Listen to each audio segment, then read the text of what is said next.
once I had the language of like complex PTSD and all the different things that that looks like and that it involves, and I had the like waking up part where I'm like, oh, I can observe my thoughts. There is a voice in my head that's like critical. And she sounds a whole lot like my mom with like a teacher and religion mixed in. Like that's the conglomeration that makes up my inner critic. But like once I was like, oh, I can observe this voice, like it's going all the time and I'm just kind of always reacting to it subconsciously, but now I can observe it. We'll make it out and fall in love tonight. Today on the podcast, we have the host of the Holistic Trauma Healing Podcast, Lindsey Lockett.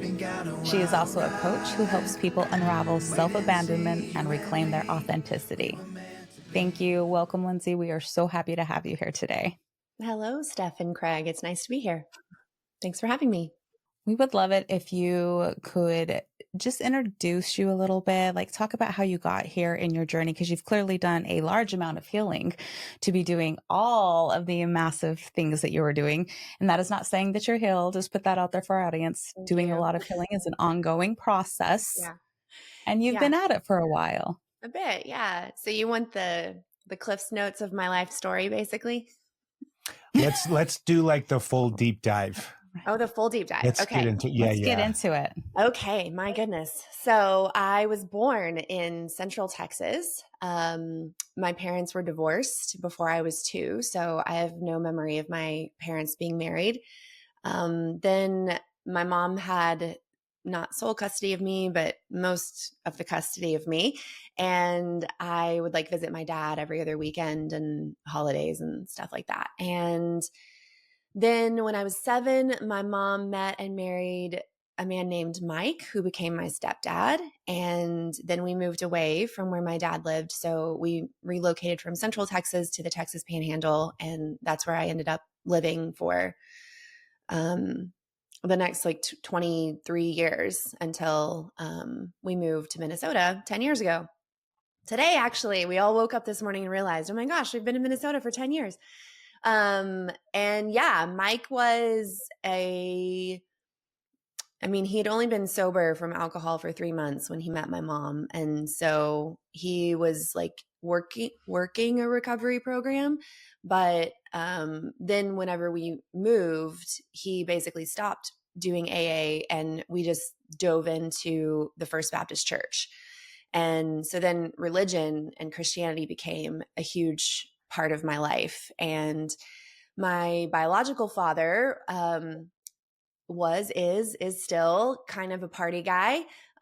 He likes to have a good time. He likes to drink and smoke weed and party and listen to loud music and have people over. And that was certainly a part of his life whenever I was a small child.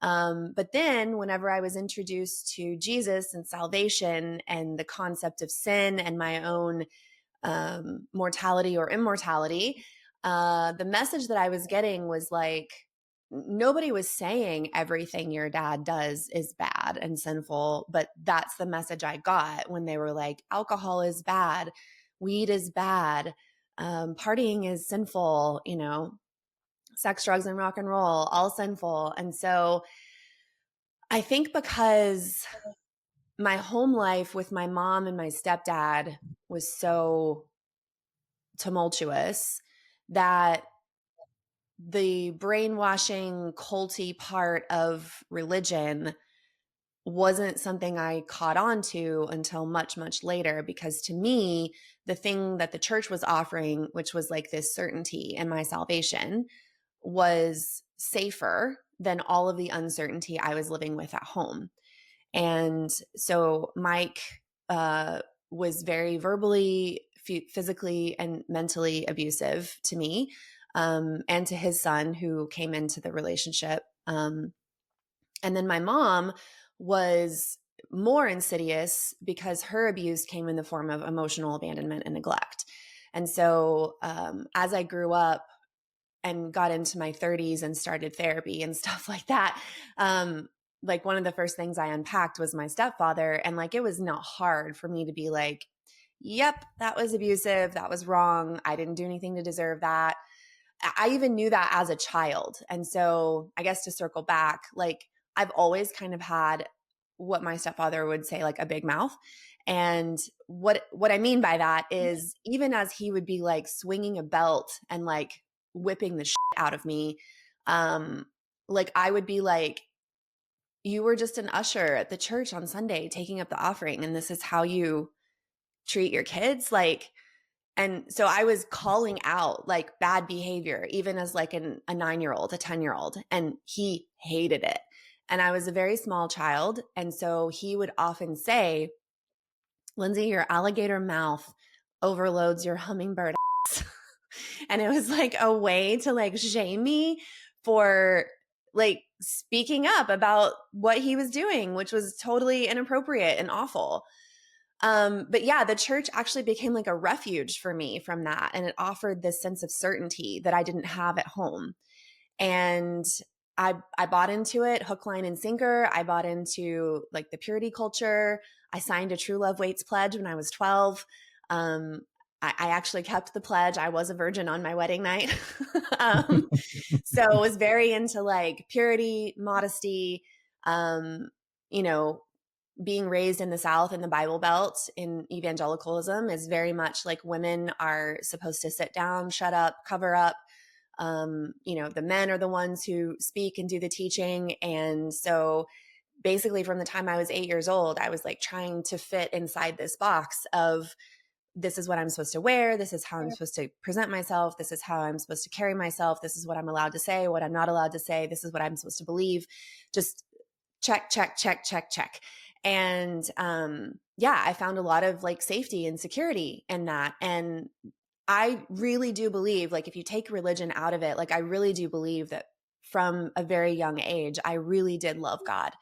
And like, I really did have a desire to have a spiritual life or a spiritual path. I loved like prayer. I loved worship. I loved things like that.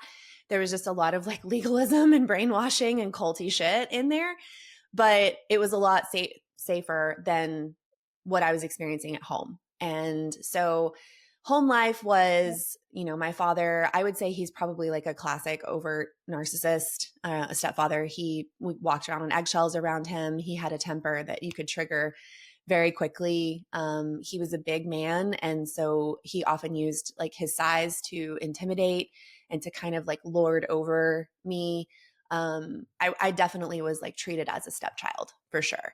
And then, but more painfully, my mom giving me the silent treatment ended up being later in my life, like the thing that I really had to unpack in terms of trauma, because it was not hard always for me to be like, yeah, what my stepdad is doing is really fucked up. This is not okay. And then I got to the religious trauma layer and it was like, oh my God, I was in a cult. That's not okay. Like, and it wasn't hard for me to like reclaim like my voice, my body, my sexuality, like all of that. But then I got to the mom layer, and the mom layer was, I'm still in the mom layer. If we're being totally honest, I'm still in it. But just, you know, I don't think I could have handled the mom stuff without going from more surface level things that are like more obvious, kind of down the spiral into these deeper, more insidious layers of emotional abuse and neglect and abandonment. And so, I mean, I was 3 years old when I remember throwing a fit in the back of a car, and my mom pulled over and took me out of the car and set me on the side of the road and drove off. And like, I don't know how long she was gone or what the street was. I don't know if it was busy. I don't know if it was nighttime or daytime. I don't know. I just know that from that moment, I learned like, if I am fully myself, I am literally going to get dropped off and left on the side of the road.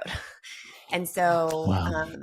it really taught me to start like stifling and swallowing like my words, my truth, my feelings, my needs.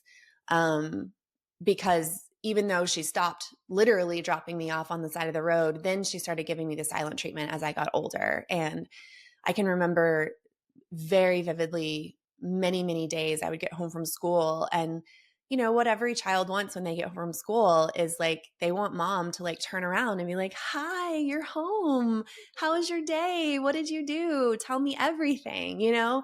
And what I often got was a mom whose back was like turned to me. And I'm also a very energetically sensitive person. And so when her back was turned to me and she wasn't, hi, how are you? Like my spidey senses were instantly like, something's wrong. Like something's off. There's this disconnect here. I don't know what's happening. And so then I started pursuing her and I would, you know, lean in and is everything okay? And like being very like, when every time I talk about this, I get the prickly sensation in my armpits, like literally every time. Like, is everything okay? Did I do something wrong? What's wrong? Are you mad at me? Like, and then her answers would just be like flat, one word, no eye contact, just no, no, just like that's all I got. And so then when I'd be like, is everything okay? And she's like, yeah. And it's like, I'm supposed to trust you. I'm supposed to trust what you say. You're my mom and you're telling me everything's okay. And you're telling me you're not mad. And you're telling me like all of these things. But the energy is telling me a completely different story. And so then that created this weird fuckery inside of me where I like learned to stop trusting that sense that like something's not okay because she literally was like gaslighting me about my own experience. And so then when the pursuit and the reaching for her and initiating didn't work, then I would start performing and I would like go clean something and be like, how about this? Will this work? Or like, here's my straight A report card. And it kind of felt like I was like a performer who's like, but ching, what about this? Ha, you know, like, will all of these different things work? Hello, you know, and then eventually she'd break her silence and like, she'd be back to me. And then I like couldn't get enough of her. And that was literally my entire childhood, all the way through my 20s, my 30s. And even to this day, my mother still like disappears from my life without telling me why or where she's going or what's wrong or anything. And then a year goes by and she's like, oh, I miss you guys terribly. And I am now finally to the point where I'm not naive enough to think that there is actually something to hope for at this point. I used to get, when she would reengage, it was like that little abandoned part of me was like, oh, goody, she's back. Maybe this time. Right. And now I've healed that abandonment to the point that I don't actually need her. I don't want her.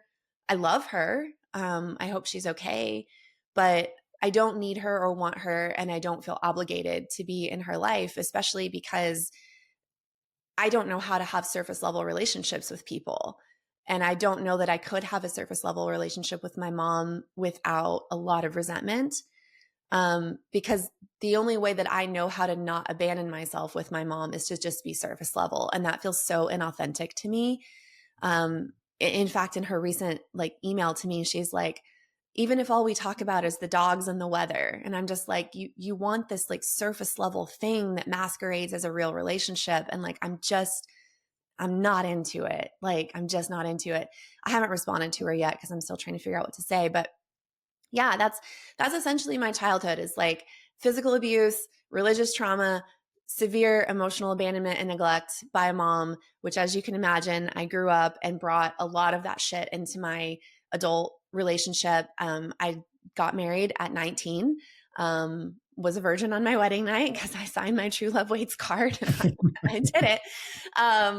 So I'm still married to the same guy. We've been together for 24 years. And he also grew up in a pastor's home, a Baptist pastor's home. And his entire family, all the male members of his entire family, including cousins, everything, they're all Baptist pastors. So David and I have since deconstructed and deconverted from evangelical Christianity. We are very spiritual people, not religious at all.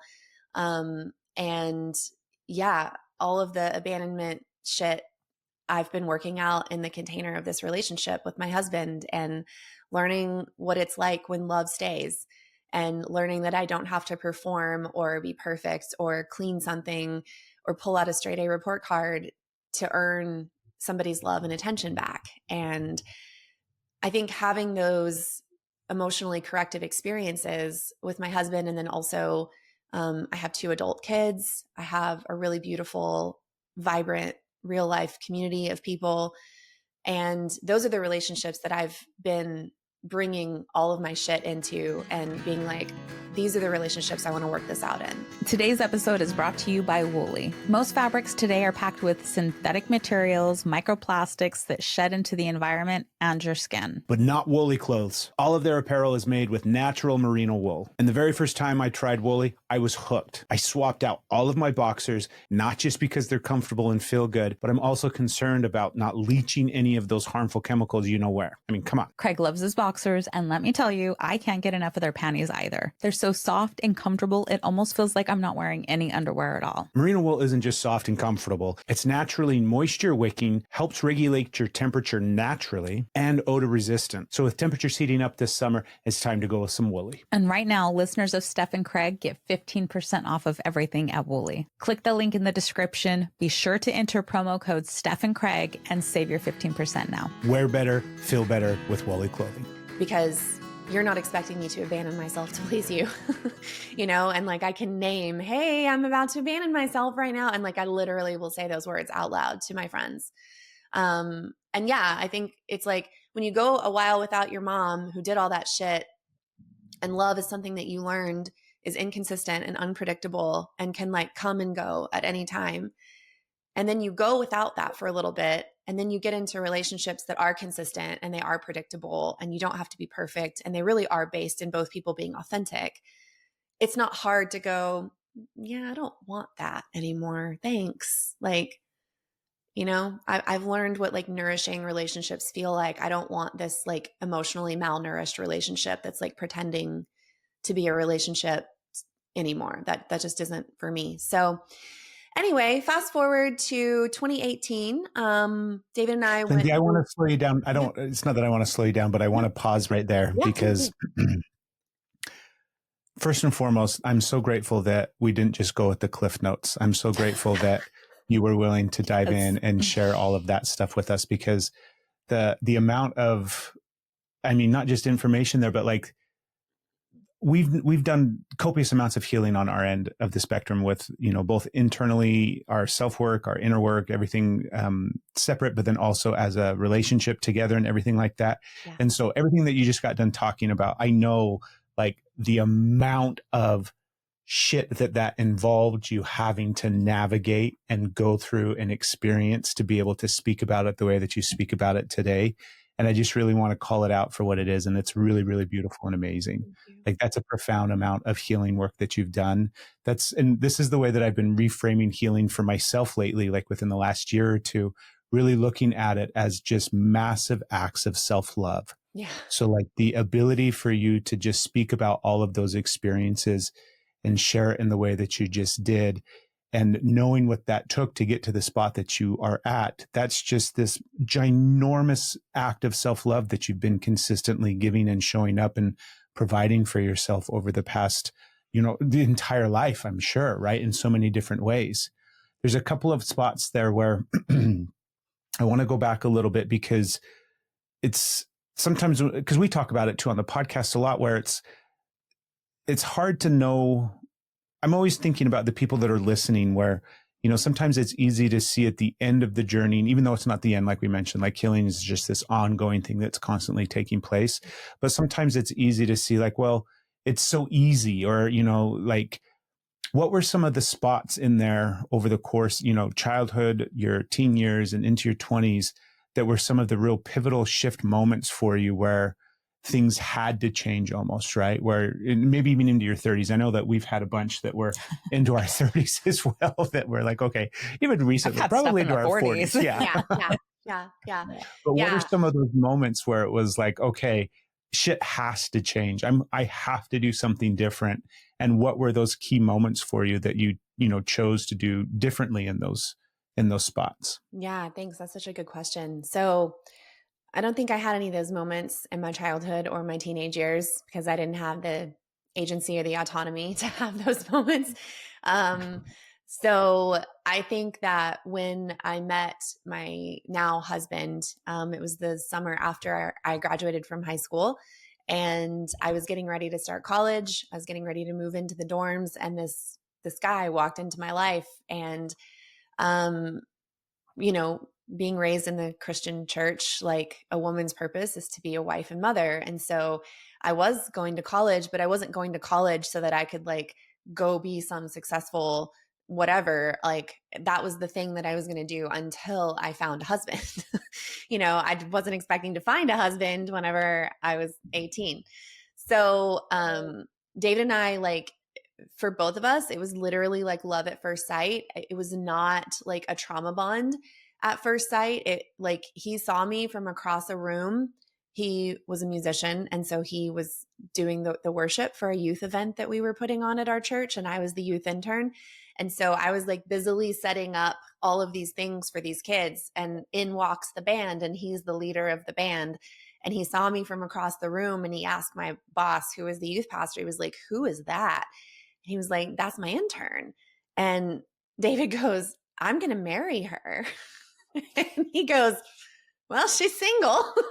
So, but like, then 2 weeks later, he told me, like, he came into my office and he was like, "I'm going to marry you." And at first I was like, "You are crazy. Like, you just met me 2 weeks ago. I'm about to move into the dorm at college. Like, you're crazy." But he was like, "Well, I mean, I'll leave you alone for a few days. Will you please just like think and pray about it?" And I was like, "Yeah, sure."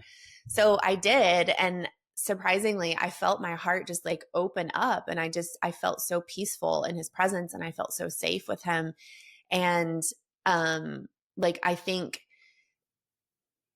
getting married at 19 it was a mixed bag. Like sometimes David and I are like, "Oh my gosh, it's so sweet. We've spent over half of our lives together. We literally grew up and became adults together." And then there's a part of both of us that's like, "But we didn't get our 20s like at all." Like I had 2 kids by the time I was 21. So it was just like my 20s were spent, you know, elbows deep in like diapers and spit up and potty training. Like, but I think trusting my heart to marry this man and trusting the yes that I felt in my body was one of those like pivot moments for me, because I know that I could have always opted out. I could have said, "No, I'm starting college. It's not the right time." I could have said no to that, and I didn't. And being raised in evangelicalism, I don't know if you guys know anything about memorizing Bible verses, but I was taught to memorize verses like, you know, "Trust in the Lord with all your heart and do not lean on your own understanding." And then there's a verse in Jeremiah that says, "The heart is wicked above all things. Who can trust it?"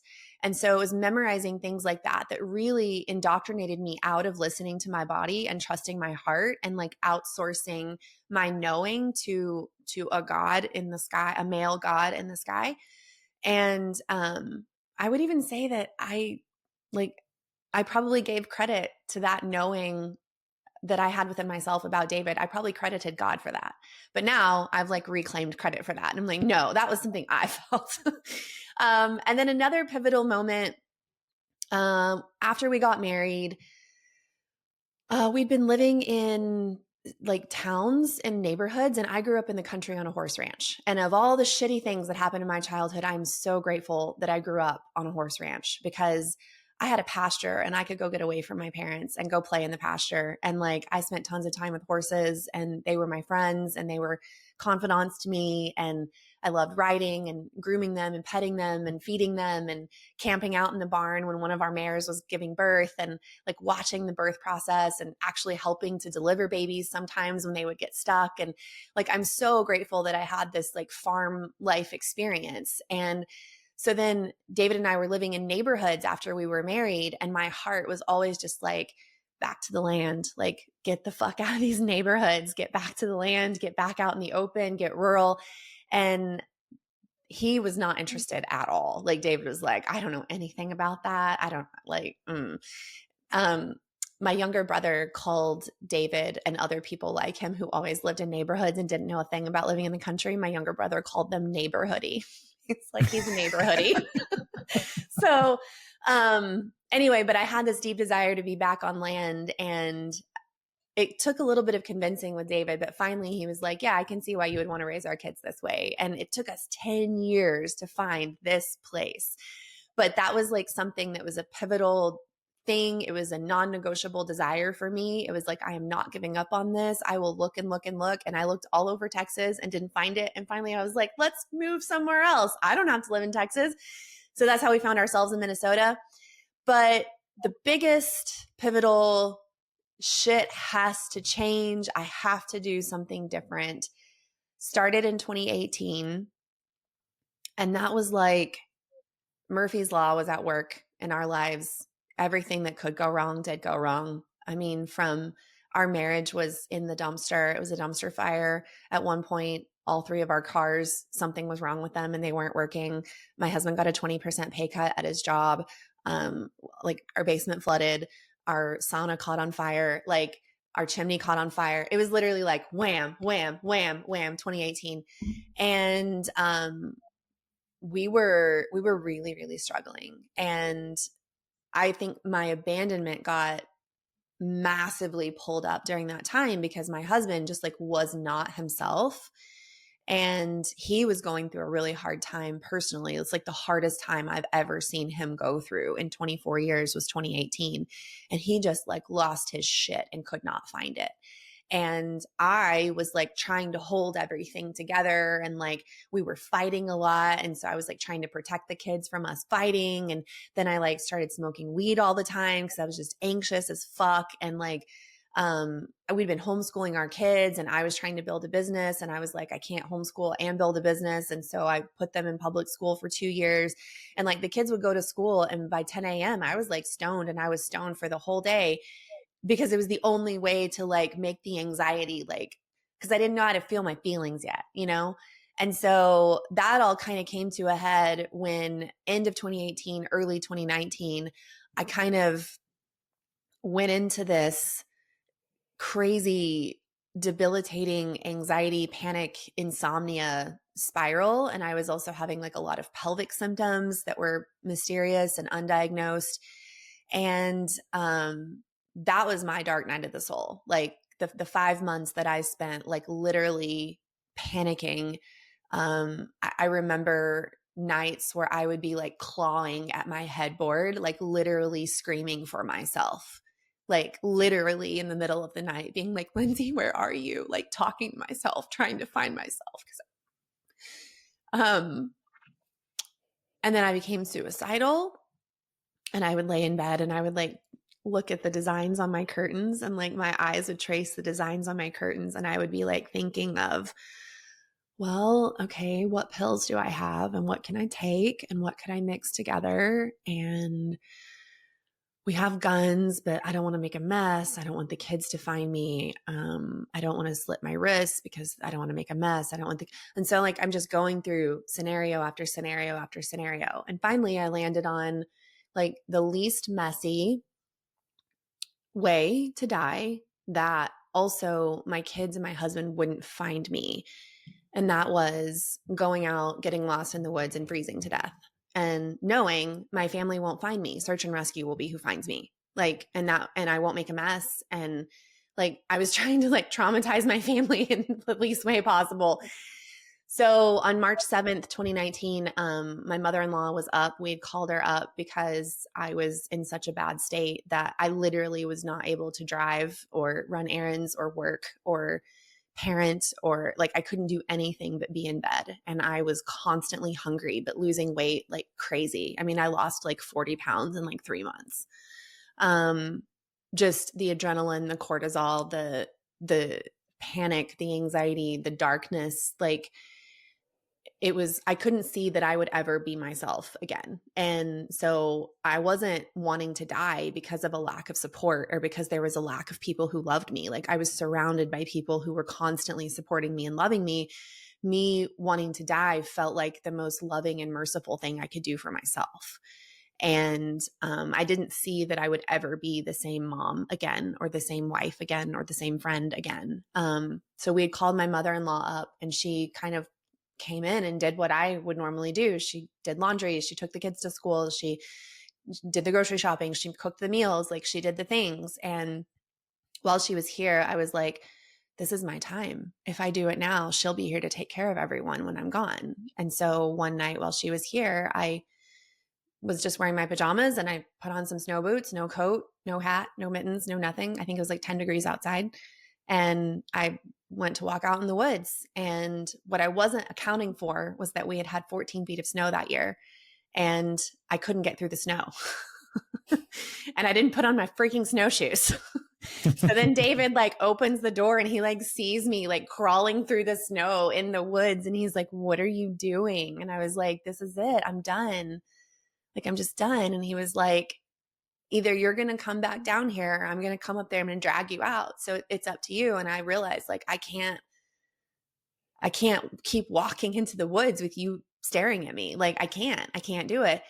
So, I checked myself into inpatient psych hospital. I spent 5 days there. Today's episode of the podcast is brought to you by Heritage Still. A few years back, after we learned all about the toxic chemicals in those nonstick pans, we decided to toss them out and go with 100% stainless steel cookware from Heritage Still. Heritage Still uses high-quality, multi-clad stainless steel to give you unmatched durability, precision, and performance. Their cookware is safe for any cooking surface. It's easy to clean, and every piece of cookware comes with a lifetime warranty. So whether you're a pro in the kitchen or just learning your way around, Heritage Still makes cooking easier, more precise, and more enjoyable. Right now, listeners of the podcast can save 10% off anything at Heritage Still. Head over to heritagestill.us/Steph Craig and be sure to enter promo code Steph Craig at checkout to save 10%. Invest in cookware that lasts a lifetime. Heritage Still, chef-grade cookware for less. Got on some much needed medications. And then whenever I got out, I realized that I was also like obsessively into health and wellness culture for like 10 years before this, where I was like constantly like, I was a keto, paleo, Whole30 food blogger before I do what I do now. So I was like, my life was like one big hamster wheel of wellness, where I was just like constantly chasing symptoms with like restrictive diets and supplements and health gadgets. And so that's where I had been in this dark night of the soul. And then you go to the psych hospital, and you don't get to take your health gadgets in there with you. You don't get to bring your supplements into the psych hospital. You eat what's on the fucking hospital menu. You don't get to eat Whole30, whatever. And I kind of had this awakening while I was in there, and I was like, oh my gosh, I don't have any of the things that I think I need to be well. And yet I am not getting worse. And that was kind of my first little inkling of a feeling of like, maybe all these health things that I've been trying to fix with food and supplements and protocols and whatever else, like maybe it's emotional. And when I got out of the psych hospital, I promised myself that I was going to figure out what got me into that dark hole, and I was going to heal whatever that was. And I was certain that it was not mitochondrial dysfunction, and it was not like cortisol imbalance, and it wasn't a thyroid issue, and it wasn't whatever. Like, I was convinced it's like, this is psychosomatic. This is in my body. This is like probably a bunch of unprocessed trauma that I have no idea I have. And sure enough, that's what it was. And so, I like threw away all the supplements in my house and was like, I'm going to eat whatever the fuck I want. And I did. And I started getting better, and did not go to therapy, decided I was going to do it myself. Just started spending tons of time by myself in the woods, just like going on walks every single day. Learned I could talk to flowers, and listen, and they could talk back. I spent about a year in this, like, honestly, sometimes I wish I could go back into it, like this like holy cocoon of solo healing work. Like, it was such a beautiful time. Like, such a beautiful time. Sometimes I'm like, man, I wish I could get back in that cocoon. But that was my like awakening. And that was literally when I like woke up to the fact that I am consciousness, and that I can observe all this shit that's happening. And I started to connect like, oh, this is why I do this. It's because of this when I was a kid. And I started to make those connections that you guys know what those connections are. And then I got to start practicing in my relationships and started fucking around and finding out with like what my authentic self was, because I never got to fuck around and find out. And so I started using, like Halloween and different parties and karaoke night and like different things to like try on different embodiments of myself and be like, let's see how this fits. And let's see if this feels good or if it doesn't. And like, I found out that I really love costumes. So yeah, it's gotten so much better since 2019 and, been off psych drugs for a while. I'm really grateful I had them, but they were not what healed me. Like they were what gave me like a little boost, and kind of created some faux regulation in my body until I was able to learn to start creating that for myself. And, yeah, I think to answer your question completely, Craig, the big pivotal decisions that I've made have really only happened in the last like 7 years. Because that's when I really like woke up to the agency and the autonomy and the sovereignty that I already inherently had that I was just like not claiming at all. And yeah, I ended up selling my food blog in 2020, in March of 2020, like right as lockdowns were happening. I was like, okay, this food blogger thing, like it's been a fun ride and it's been a nice creative outlet. I do make some money doing it, but this is not what I was put on this planet to do, like to write recipes and take photos of food. This is not what I'm here to do. And so I just held my hands open to the universe and I was like, universe, if the right buyer were to come along, I would totally sell this thing. And I told David, but no one else. And then a year later, in April of 2021, I woke up and there was an email from an organic food company. And they were like, we'd like to buy your website.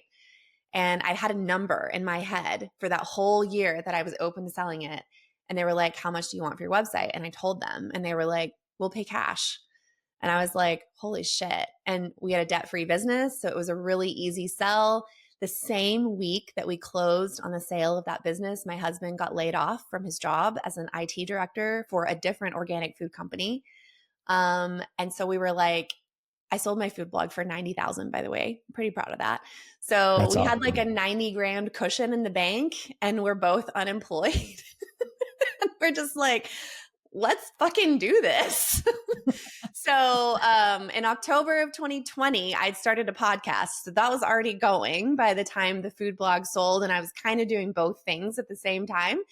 And then after we sold the food blog, like a month later, somebody reached out on Instagram and they were like, do you coach people? And I was like, no. And they were like, well, I would like to hire you.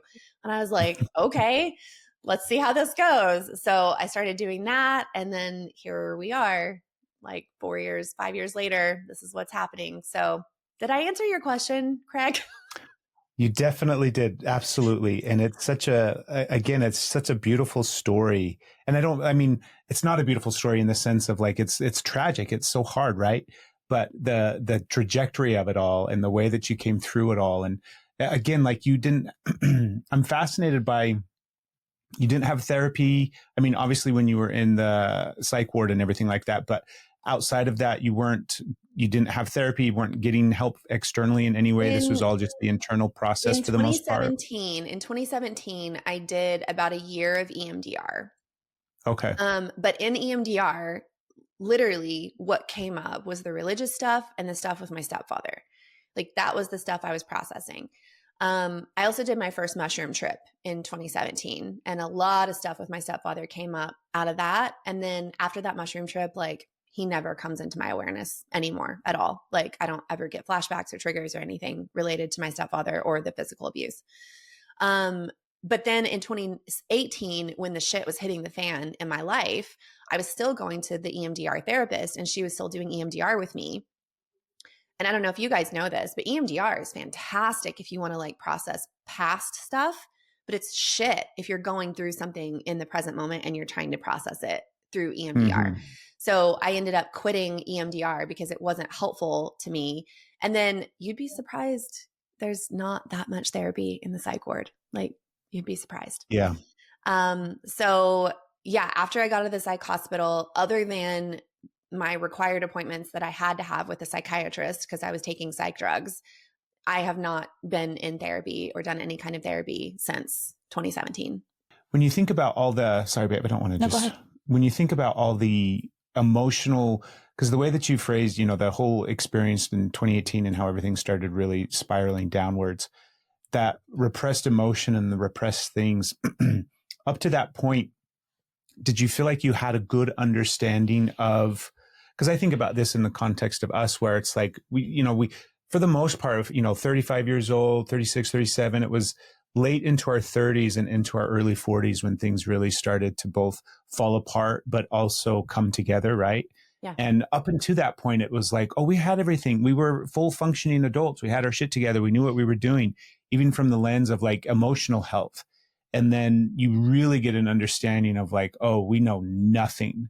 We have zero awareness of what it's actually like to be totally embodied into our bodies and feeling and processing and connecting to like the real emotion. We were just super surface level when it came to a lot of things. Yeah. What did the process look like for you when because you go through the dark night of the soul, you go through all of that really hard stuff. How did you then start to put the pieces together emotionally? Like you were saying, right? You're connecting things to childhood and to the past and experiencing it and seeing how all the dots are connected. But when did it really start to like, not necessarily make sense, but like that embodied practice of being able to feel emotions rather than just intellectualize them and think about them? Totally. It was when I read this book, Complex PTSD by Pete Walker. This book right here, which I read in like early 2020-ish.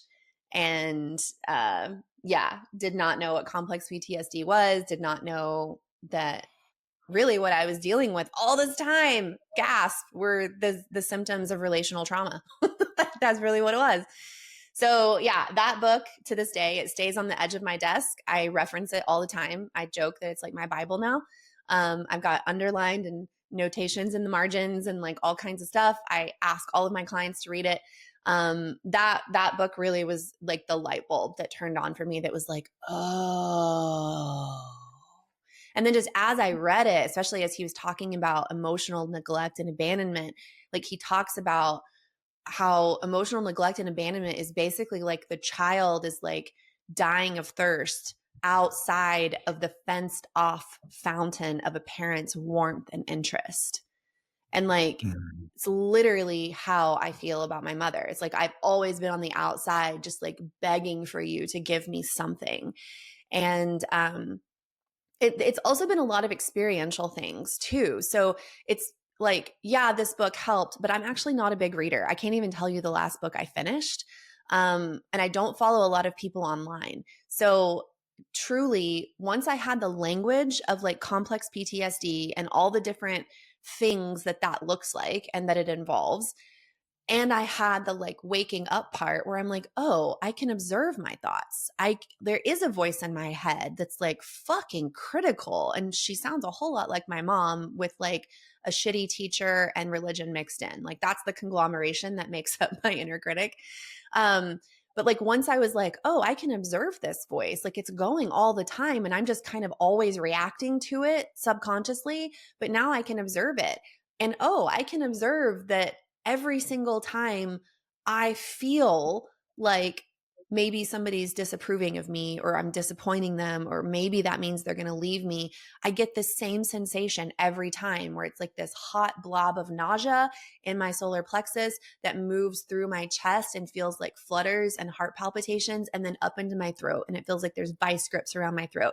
And it's just like this moving, like up and down, blah, blah, blah, blah, blah, blah, energy. And I learned how to start tracking that. And I learned how to like talk to my body and be like, okay, what do you need? What is this feeling asking for? And at first that feeling was asking for a lot of reassurance from other people. So it was like, I need reassurance from David. I need reassurance from your best friend, reassurance from mom, reassurance from whoever.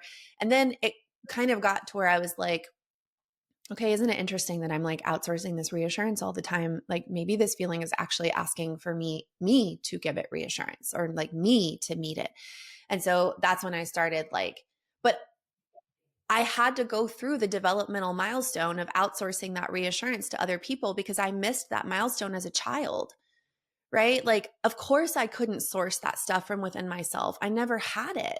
So it was like literally as a 35, 36-year-old woman, because I was 35 when I had my dark night of the soul. So what you say about like middle age and being in your late 30s into your early 40s, it's true.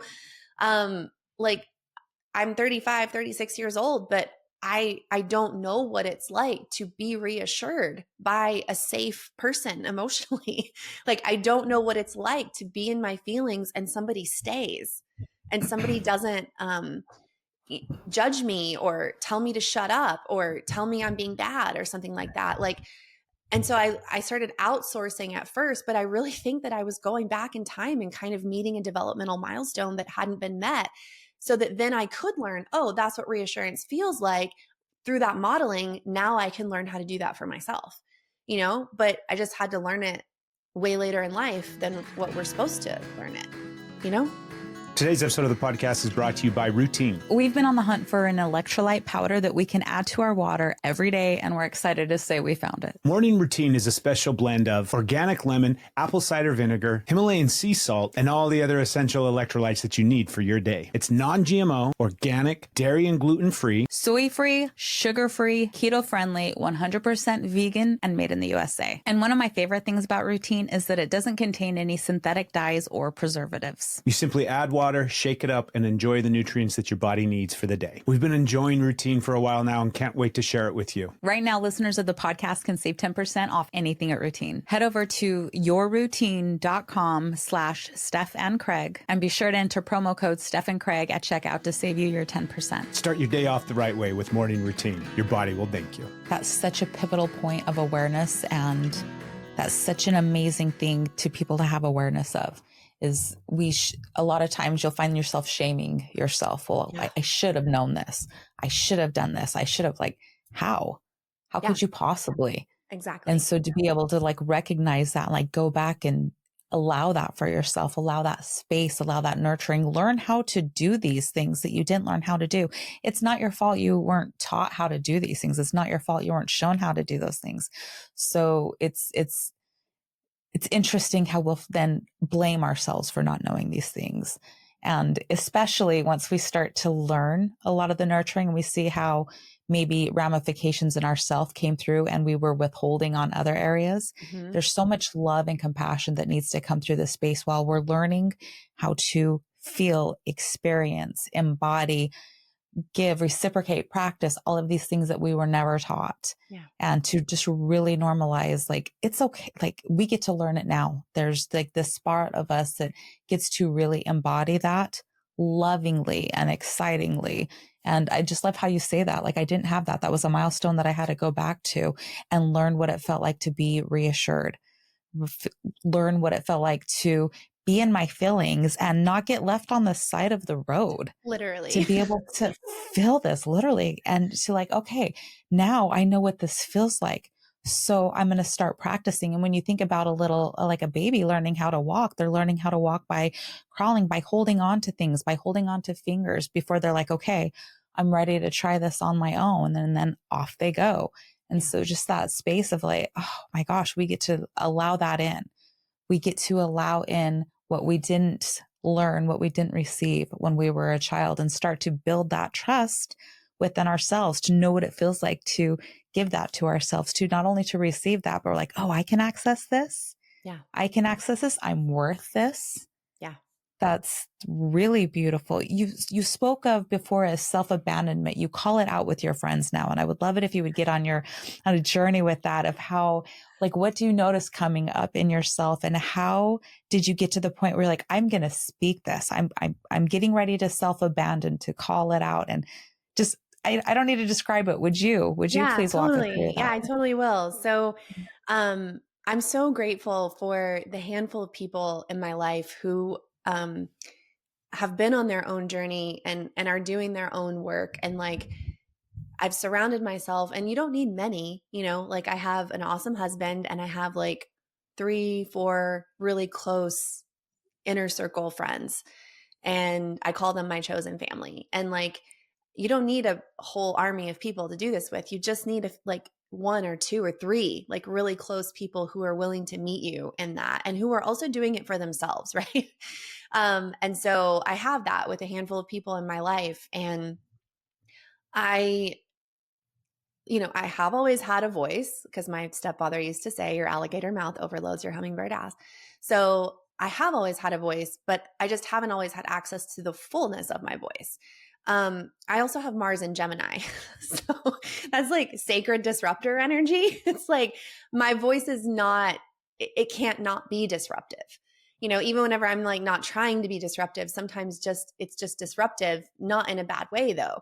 And I think that actually I've given a lot of my friends permission to show up in a similar way to how I show up in our relationships, and to name like, okay, I really actually don't want to do this thing that you want to go do, but the voice in my head is telling me that I have to say yes to you or you're going to be mad at me. And so we've just gotten, it literally was me taking the risk to start naming in the moment what the voice in my head was telling me or what the story I was telling myself was, and then phrasing it as a question to the other person. So if either of you have experienced abandonment from a parent, like it makes you an No, extremely we haven't. hypervigilant. We both had really loving, amazing parents. No, of course we did. He's being I'm sarcastic. like, wow, lucky you. Like, can you Right? come on my podcast and tell me what that was like? But whenever, so whenever I was like with my friends, I started taking the risk of just saying, because I was hypervigilant, right? I'm so fucking hypervigilant. Oh my God. It's like, it's a superpower, and it's also my greatest weakness. Cause when I'm with clients, my hypervigilance is like, I'm super attuned, right? Like I see every little shift in facial expression or shoulders or breath or whatever. And then I can like be curious about that, and it guides them deeper into their body or into their awareness. But in my relationships where I'm not the facilitator or the coach or the practitioner, like it's kryptonite. And so I can be so sensitive to other people's facial expressions, body language, breath, their eyes, their tone. Sometimes when I'm really triggered, I'm like even clued into like, why did you use a past tense verb instead of a present tense verb? Like, what's that all about? Like, I can even be like that sensitive.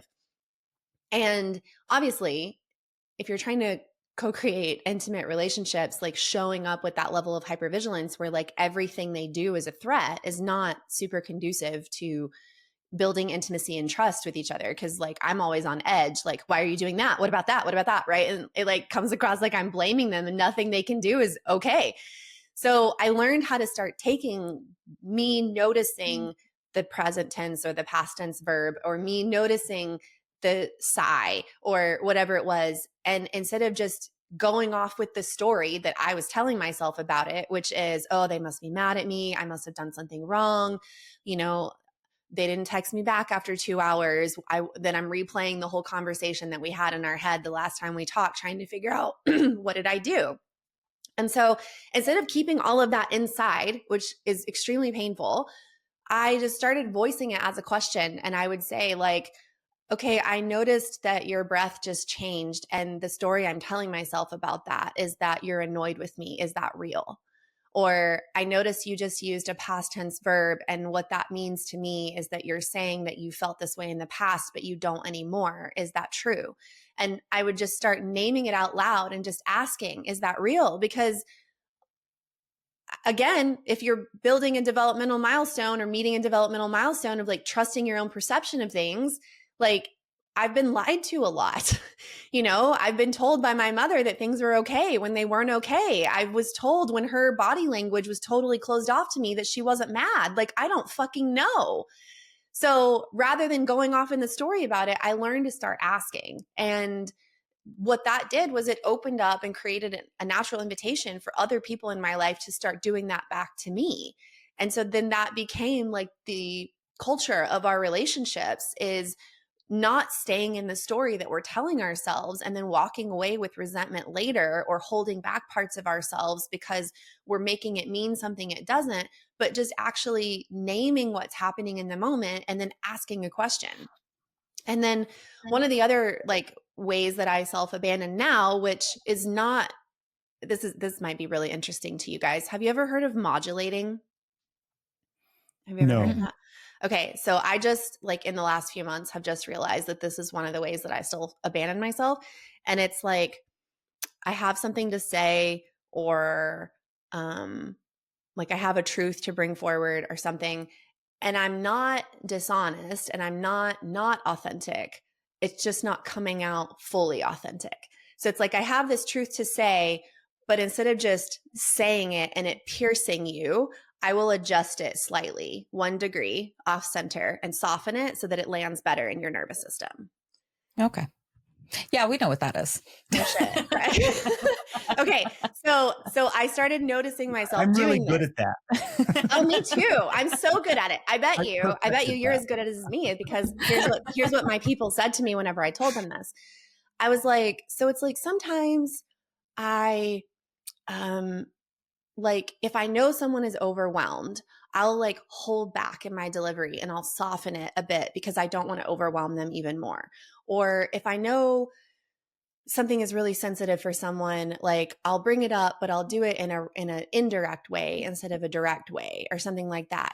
And I was telling my friends this, who are my chosen family, and they were like, Lindsey, that just sounds like empathy and compassion and kindness. Like if you know someone's overwhelmed and you adjust your delivery so that it overwhelms them less, like that sounds like a really kind thing to do. And in the moment when I was telling them this, I was kind of getting frustrated because I was like, but it's not coming from me being kind.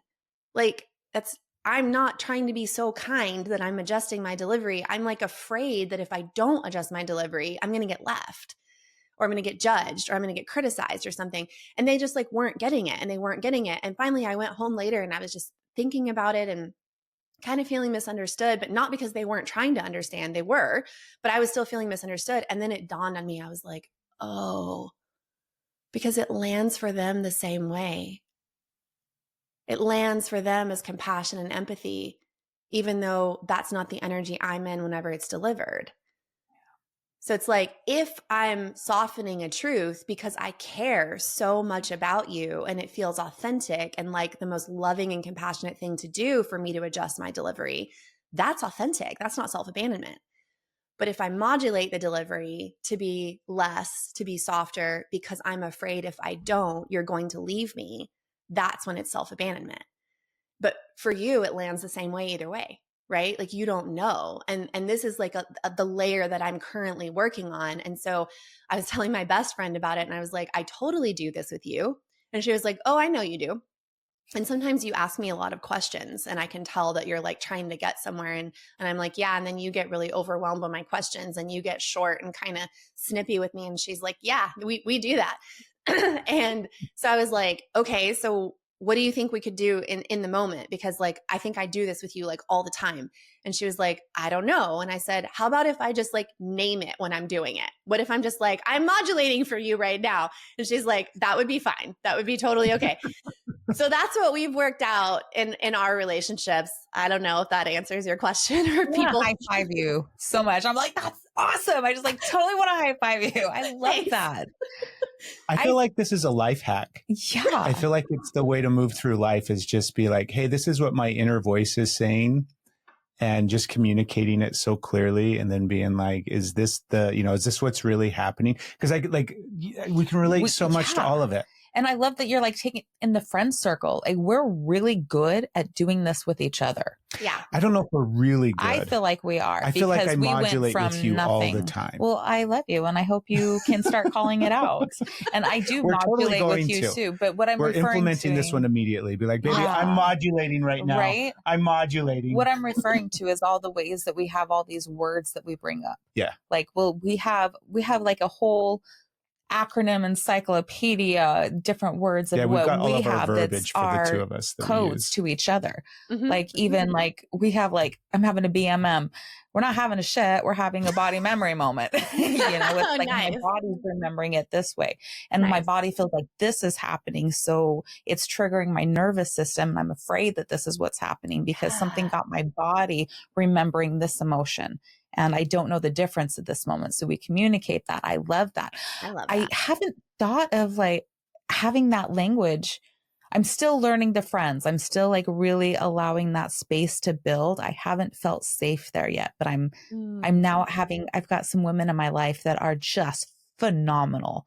And I'm so excited as we're building these relationships. And one of them's like, they're still new-ish. One of them's really new, but they're still like, we're not long time established, even though we've got some time. Mm-hmm. And it didn't like, I keep watching myself on how I show up. I keep watching, like, I want to show up authentically. I want to show up as me. And when I start to attach meaning to things, I like self-analyze and I'm like, okay, that's probably not. Sometimes I spiral out. I'm like, they hate me. I have this thing, but I'm really watching how I'm responding, and I'm making it a one person job and being like, these are my feelings. I'm reading this wrong, instead of being like, hey, why don't I incorporate this language with some of my friends? Like, I'm having a BMM right now, and this is what this is feeling like. It didn't occur to me to do that. I'm like, this is my responsibility. Fix it in-house. I love that you framed it, Lindsey, around self-abandonment. Yes. Like looking at it from that perspective of like, okay, these are the ways that I'm abandoning myself.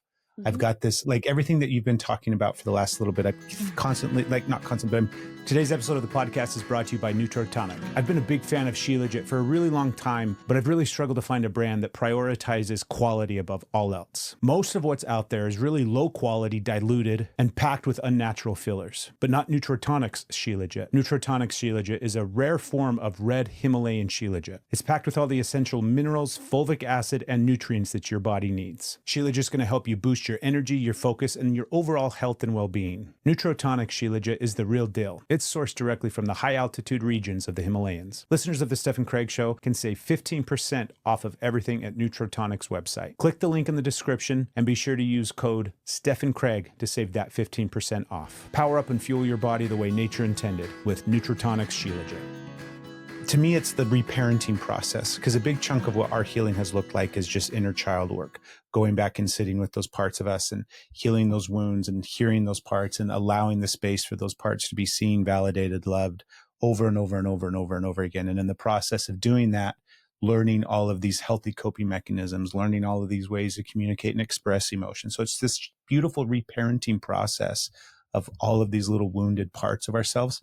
And so much of what you've shared and talked about, I can relate to so much, but then it's also like the beauty of, this is what I love about like listening to other people, and why I think podcasts are so profoundly impactful and beneficial, because you're framing it in such a way where like a lot of the things that you're talking about, we've heard before, we've, thought about before, that we've practiced before, but it's just like a slight little shift in the perspective that you're doing it, and a change. And it's just like, oh my God, brand new awareness of like, this is so huge. Like just the opportunity to be able to speak what that, because literally yesterday, I've been going over this whole process internally within myself in regards to a friend of mine, where it's this internal dialogue that I'm struggling with because I'm doing all the things that you just talked about. I'm trying to figure out how to like solve what's going on in the relationship between the two of us, which are all of these like massively self-produced anxieties that I've created that don't really exist. And instead of being able to just like articulate that in a clear, concise way, it comes out as this clusterfucky kind of like something's off, even though there might necessarily, like there is something kind of like not jiving to a certain extent, but at the same time, the majority of it was just internal stuff inside of me that I was really struggling with, that was getting in the way. And I can think so much about too with our relationship, where that's a lot of what's taking place, is it's like the internal struggle that I'm having to process things through and with is getting in the way of our relationship, where it's creating disconnect and distance. And so this is really wonderful, Lindsey. I'm just so incredibly happy that you're on the podcast, that you're speaking the things that you're saying. It's just really impactful and wonderful. So I'm curious, like you're saying that you're having this internal experience that's like maybe unprocessed, and then it's like bleeding into the relationship, or like, and you kind of alluded to it too, Steph, where you were saying with your friends that you're kind of like, it never occurred to me to say this stuff out loud because I feel like I'm supposed to be doing it internally. And to me, it sounds like both of you are saying something very similar, which is that part of being healed is how much of this can I do by myself? And that's not real. Listen, Lindsey. Right. We appreciate you pointing out the obvious. Yeah, it's very much that, right? And that like the part of both of us, we both have this part where obviously the people that were supposed to love us and help us and support us, and we go for that love and that help and support, they weren't there. Yeah. So we had to learn how to do things and navigate things on our own, and reaching out for help and communicating the internal dialogue and the struggle and the emotional upheaval that's constantly going on. Communicating that to other people obviously hasn't been safe. It's been the thing that has been used and weaponized. And, you know, we've had massive experiences also with each other to reiterate that program and that narrative that this isn't a safe thing to speak out and bring. But I like, as you're speaking it and as you're talking about it, and thank you for pointing that out. That's very much what's happening, at least on my end, I'm sure. I guess we're ready for the friend aspect of this. Yeah. Like, oh my goodness. Yeah. Yeah. I can think of friends that I have currently in my space right now that I could very much clearly communicate these things to. And I love the modulation. Like, that's a massive thing that I'm love that we were both immediately. Like, what's that? Right? Like, we've never heard of that. Oh yeah, we do that. I did that yesterday. I'm doing that right now in some regards. Do that on a daily basis. Yeah. But yeah, I agree completely. We don't have to heal alone. Not only do we not have to heal alone, we don't heal alone. No. Healing doesn't take place in isolation. No. It takes place in relationships. Yeah. I don't like, we frame it sometimes too, where it's like relationship healing has to take place in a relationship. I think all healing has to take place in a relationship, because we are such relational creatures. Like, we're not born and then just like single-celled organisms that never interact. We are so interconnected with one another that all wounds have to be healed together with other people. Otherwise, they don't heal. You just can't do it on your own. And because all the shit that we're all struggling with happened in relationships. So like the myth of solo healing is the biggest crock of shit we've been sold. And not to say that the cocoon isn't real, right? The cocoon is real. But even when I was in the cocoon, I still wasn't like alone on an island. You know, I was still married. I still had the same friends I have now. I had the same kids I have now. But having those relationships to practice inside of is really what has healed me more than anything I did by myself. Because we need that other person to bump up against, right? It's like, it's super easy to be yourself when nobody's watching, when nobody's around. Like there's no reason to second guess yourself or not be yourself. It's when other people are around you and yourself starts bumping up against their self. And then that creates friction or tension. And authenticity is really forged in the fires of relational friction. You don't go on a fucking retreat to Bali by yourself and then come home and magically you're your authentic self. Like, there's no friction there. You know, the friction is like in between the two of you. It's in between the three of us. It's in between me and my husband. And that's where authenticity is born. And what I teach in my work is like, what we're going for in relationships really is creating a relationship that holds both of our authenticity at the same time, where we can both take up space in reciprocal and equal ways. And, you know, I'm not hiding myself to make you more comfortable, and you're not hiding yourself to make me more comfortable, and we're not modulating for each other. And it's what I call co-authenticity. And like, co-regulation is the basis of co-authenticity. But ultimately, like, what the fuck are we co-regulating for if it's not so that both of us can be more authentic together, you know? Yes. It's here it is. It's the friend relationship aspect of it. Like, this is like such a big space, and I love the synchronicity of the way that things are showing up right now too. Yeah, that's when we know that we've brought the right person on the podcast, when they start speaking directly to stuff that was like yesterday. Okay. They're like, wait a minute, this stuff is happening in our life right now, and you're speaking to it. That's when it's like, okay, the universe is wonderful because it's on our path. You're here. You're supposed to be here. Well, I'm like really done with the whole, I don't know why it's like this. I don't know if it's Hollywood or if it's like psychology culture. I'm not sure what it is that people think that relational healing happens in romantic relationships. And I'm like, why have we normalized relationship work and investing in our marriage or our partnership? And that's where we go to therapy or we get counseling or we hire the relationship coach or whatever. But like, why not with our mom? Why not with our adult best friend? You know? And so I'm trying to create like more content now on Instagram that is really clear that I work with all emotionally intimate relationships. I don't just work with couples. And my dream, and it's coming true right now, is that I'm working with an adult mother and adult daughter. And like, they're my only non-romantic relationship that I'm working with.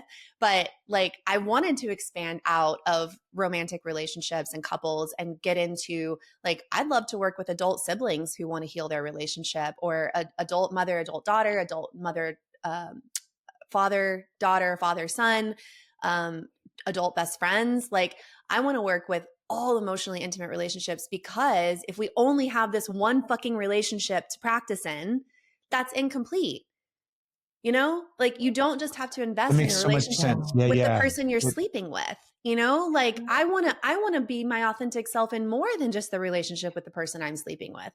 And so that requires me to show up with the same skills and awareness and tools that I have in my romantic partnership, but also do that with my friends, and also do that with my adult children, which I'm starting to do because they're 19 and 21 now. I love that. That's really important work. And I want to speak to that real fast. I want to like kind of tie some things in here with that, because like when we went back to like learning something that you didn't know before, like learning like skills that you didn't have, and where you find it safe to start connection. And for me personally in this space, and it gets to relate with whoever connects with this, is like self-abandonment was something that was not only taught to me, it was required of me at no ifs, ands, or buts, no, Right. like this Right. is the requirement. Yep. Anything less is, You're too I much. don't need to go into all the discreet, Yeah. like insert there and it fits. And so that just like carried everywhere. And then again, also taught that the most important, like you're supposed to be in partnership, you're supposed to be in relationship. So it was like, you got to find the spouse, you got to be married, you got to have kids, like all of these things that kept going for that space for whatever reason. And then how much trauma do you experience in relationships? Like for me, I've had, like, I didn't find my, my love at 19, there was a lot of, or 18, there was a lot of, I recreated a lot of trauma and habits and redefined and, just really solidified some things. So in this space, what I'm looking at with the self-abandonment is I needed a space to where I could start to feel safe to express myself, feel safe to not abandon myself, to be like, okay, this is me. And for a while, it is like a toddler coming through. It's like wild and tantrums and really like, I need love right now, upsies. Like I need to be held. I need to be held so much until I'm starting to self-soothe. And so a lot of this really came through in our relationship, to where Craig provided this space that I got to feel safe in. I got to feel like, okay, this is me. Here I am. I'm coming up and I'm trusting myself. And that built, and it did start to spread out. And then I still had these programs about my value is my worth to somebody else. And so while I have all of these like energetic connection, I'm so grateful for, but it was like, I do love service. I love service. I love being of service to others. But there was a pendulum swing that was way too far, that was like, I must be 100% of service to others. Like, there is no room for you. There is no room for you. What are you doing? So I knew how to create these healing environments for others. I didn't quite know how to like provide that for me in a sense. And it was a very solo journey for a while, because I relate so much with how dark things can get. Things got very, very dark for me, and I needed to rescue myself. And there were times where I thought I saw an outlet and it wasn't available. And then it wasn't available. And so my work, and for a while, became, I'm going to be an available outlet for those that are reaching out with nothing left. Yeah. And so it was a very like deep mission on that. And it served its purpose. And I'm so glad I like was able to show up in that space, that I never knew how to nurture friends.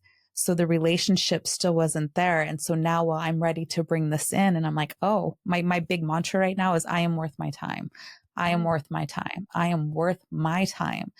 And to take this, I'm like, well, I've learned all of these steps. I've learned all of these skills in relationship. with Craig and in relationship with helping others. And now I'm able to start this next phase. And so instead of like, oh, cause my brain will start saying like, oh, you messed this up. You missed this. You're not really, look at how, like, no, actually I've been practicing really hard. Now I'm graduating into this safe. So I know what it feels like. I know how to show up authentically. I know how to like build this stuff. And now it's like, I know how to trust. I know how to trust that I can bring like that part. I'm not afraid of showing my weaknesses. I'm not afraid of showing up authentically. But instead of like, I would remove myself from a situation or find myself self-pleasing as opposed to speaking. And like, I feel like I love that. I'm about to self-abandon, just have these communications so that I'm so excited to apply this with so many different relations around me. Yeah. And just like, and then also be aware of the relationships that I don't want to apply it to. And like, what is that telling me? What is that telling me? That's a really big, like, there's something for me right there to look at. Maybe that's not a relationship I want to nurture. Yeah. Yeah. As I say, like when you show up in that way, like your authenticity is a living invitation to someone else to be authentic too. Right? Like if I can show up and like, be vulnerable and be real. And I think that so much of what we're afraid of, especially in platonic relationships, is just like naming what's fucking real. And I think that's like that is what I wouldn't say it's comfortable in my relationships now. Like I'm still scared shitless every single time I have to be like somewhat confrontational or like actually tell my friend like, hey, I have a problem with this thing that you said. Like it still terrifies me. But at least we're naming what's real, and we're not like skirting around things and like shoving things under the rug and smiling and pretending while we're actually carrying resentment away from the relationship. And so as you start to name what's real, you're being authentic. That's an invitation to others to name what's real too, right? That gives them permission to be like, oh yeah, and you also said this thing and here's how I felt about it. Can we talk about it? And so that it creates reciprocity. And also, if you show up and you name what's real and you say the things and you do the things and all of that, and you're met with judgment or shame or someone denying your reality or taking what you're saying and twisting it to make it mean that you're complaining about them or you're blaming them or something like that. Like it's, as I say, that's really valuable information for you. Like yes, it is. That's really valuable information. And what so many people are waiting for is they're like, oh, I want to be my authentic self. I totally want to be authentic, and like, that's great. But what they're waiting for is they're waiting for the people around them to prove to them that it's safe for them to be authentic. They're waiting for like, okay, when the stars and planets have aligned and this person I have deemed is safe, whatever safe means for them, it's like, okay, now I can bring my authenticity forward. Now you've proven to me that this is going to be a safe place for me to be authentic. And that's so backwards, because if you have a nervous system that's wired like mine, your hypervigilance doesn't let you ever go, oh, it's safe now, right? Ever. Hypervigilance is never like, oh, good, it's finally safe. There's always something I've been waiting to be like, for this moment. right? It's always like, but you cocked your eyebrow like that, or like, why did you sigh that way? Or like, it's always something. So what I try to work with people in doing is like, stop waiting for other people to prove to you that it's safe for you to be yourself. You show up as yourself, and then you watch how other people respond, and how they respond to you is really valuable information for you. Lindsey, you're amazing. Thanks, guys. Yeah, this has been absolutely wonderful and so freaking beneficial for me just on a personal level. Again, thank you so much for sharing what you've shared in the way that you've shared it. Of course. And we're going to share all of your stuff down in the show notes and everything like that, so people know where to find you and go follow you and all of those kind of things that people do on podcasts. But is there anything else that you would like to wrap up with, or anything else that you would like to share before we end? Your offerings, anything else? I don't have it. I mean, I have like private relational coaching spots open right now, but I mean, the only way that I work with people now is within a relationship. So unless people want business coaching, which I can do, that's the only time I'll work with somebody one-on-one. But even then, we're not working one-on-one because you have a relationship with your business. So it's still relational work. But yeah, I don't have any like groups or active workshops open right now. If you and someone you love want to work with me, it doesn't have to be a couple. yeah, come find me, send me a DM, send me an email, whatever. And where But can we find you? so my website's lindseylockett.com. Lindsey is with an EY, not an AY. And then my Instagram is at I am Lindsey Lockett. And I'm not on any other social media platforms, thank God. Okay. Thank you again. And we've got a Thank little you. tag that we end every episode with. It's expect the best. Plan for the greatest. And we'll see everybody on the next episode. Got a wild ride. Wait and see, you and me. We were meant to be. Thanks for tuning into the episode. If you haven't yet, please take a moment and subscribe, rate, review, and share this episode with somebody. There's new episodes of the Steph Craig Show every week. And if you enjoyed this one, be sure to check out some of these clips as well. Thanks again for listening, and we'll see you all on the next episode.